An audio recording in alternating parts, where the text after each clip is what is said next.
প্রিয় অনিমেষ, কেমন আছো? ভাবছো এতগুলো বছর পর আমি কোথা থেকে? সেদিন তোমায় দেখলাম অনেকটা দূর থেকে, রাস্তা পার হবার সময়। গায়ে একটা হলুদ পাঞ্জাবি, হাতে বাজারের ব্যাগ, চোখে মোটা ফ্রেমের চশমা দেখলাম একটা। বেশ সংসারী লাগছিল তোমায়।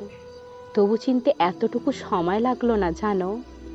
শুধু বয়সের ছাপে একটু মুড়িয়ে গেছো আর কি। কিন্তু গালে সেই খোঁচা খোঁচা দাড়ি, ঠোঁটের পাশে ছোট্ট কালো তিল, সেই নেশা লাগানো ঘোলাটে চোখ, সবটা একই আছে। কেবল চুলে পাক ধরেছে খানিকটা। অনি, তোমার মনে পড়ে তুমি যখন বলতে চুলদাড়ি না কেটে তুমি রবীন্দ্রনাথ হবে? আমি কি ভীষণ রেগে যেতাম সেটা শুনে। মনে পড়ে তোমার অনি?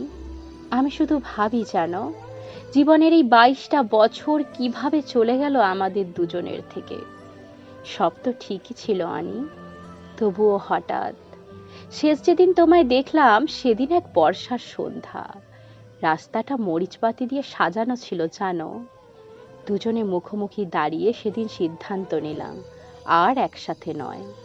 কতটা সহজে সেদিন এতটা কঠিন হয়ে সারা জীবনের সিদ্ধান্ত নিয়ে ফেলেছিলাম আমরা। অনিমেষ, সেই সন্ধ্যায় দুজনে দুপাশে হেঁটে যাবার সময় আমি খুব করে চাইছিলাম জানো, তুমি আমায় একটা বার আটকাও। কিছুটা যাবার পর যখন পিছন ফিরে দেখলাম, তখন নিয়নবাতির আলোয় তুমি হেঁটে যাচ্ছ, ধীরে ধীরে মিলিয়ে যাচ্ছ দূরে। কেমন জানি ধূসর হয়ে আকাশ ভেঙে খুব জোরে বৃষ্টি পড়ছিল সে রাতে। আমি আমার উত্তরের ঘরটায় বসে তোমার ফোনের অপেক্ষায় ছিলাম। এভাবে রোজ আকাশ কালো করে রাত নামতো, আর আমি আমার ফোনের স্ক্রিনের দিকে তাকিয়ে থাকতাম সারাটা রাত। তারপর একদিন বুঝে নিলাম, না, বিধাতা আমাদের সংসারটা একসাথে লেখেননি।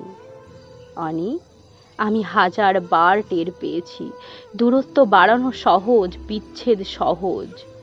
জটিল ছিল শুধু তোমার শূন্যতাটা একেবারে মুছে ফেলা।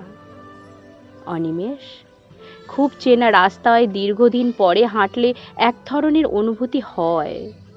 সেদিন রাস্তা পার হবার সময় যখন তোমার মুখটা দেখলাম, মুহূর্তেই আমার সমস্ত অতীত চোখের সামনে ওলট পালট হয়ে গেল। জানো, সেদিন তোমায় ছুঁয়ে দেখা হয়নি। 22টা বছর পর আমাদের এতটা দূরে সরিয়ে দিল কি করে অনিমেষ? মাঝে মাঝে ভীষণ ইচ্ছে হয় পুরাতনে ফিরে যাই, আবার গোধূলির সময় শহরের শেষ মাথায় বসে জ্যোৎস্নার আলো মাখি। তোমার মোটা ফ্রেমের চশমার নিচে যত্ন করে লুকিয়ে রাখা চোখের দিকে তাকিয়ে আমি আবার নেশাগ্রস্ত হই। আচ্ছা অনি, তোমার সেই বইয়ের নেশাটা এখনো আছে? তুমি ভালোবাসতে বুদ্ধদেব গুহ, আর আমি সমরেশ মজুমদার। সেই 18 কি 20 বছর বয়স তখন আমার। তারপরেই একদিন বসন্তের মতো জীবনে তুমি এলে। আমার এখন বয়স বেড়েছে অনি। মুখে কোঁচকানো চামড়া, চোখের নিচে কালো দাগ, তলপেটের মেদ, মাথার কমে যাওয়া চুল, শরীরে রোগের বাসা প্রতি মুহূর্তে মনে করিয়ে দেয় আমি কতটা বুড়িয়ে গেছি আজ বয়সের তুলনায়।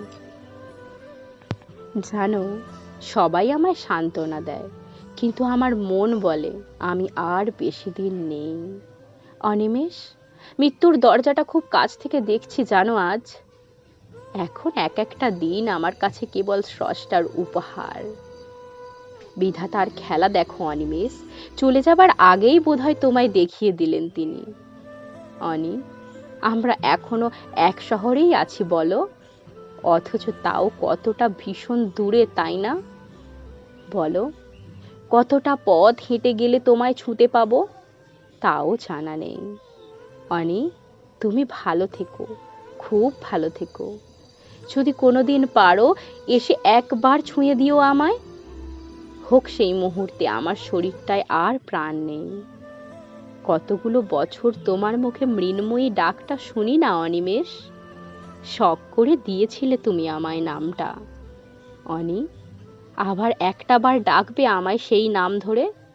চোখ বোঝার আগে কেবল একটা বার, এই ব্যস্ত শহরে কোনো এক ফিকে সন্ধ্যায় তোমার সেই পুরানো ঠিকানায় ফিরে আবার একটা বার আমায় ডাকবে অনি মৃন্ময়ী বলে, শুধু একটা বার বলবে অনি মৃন্ময়ী। ইতি তোমার মৃন্ময়ী।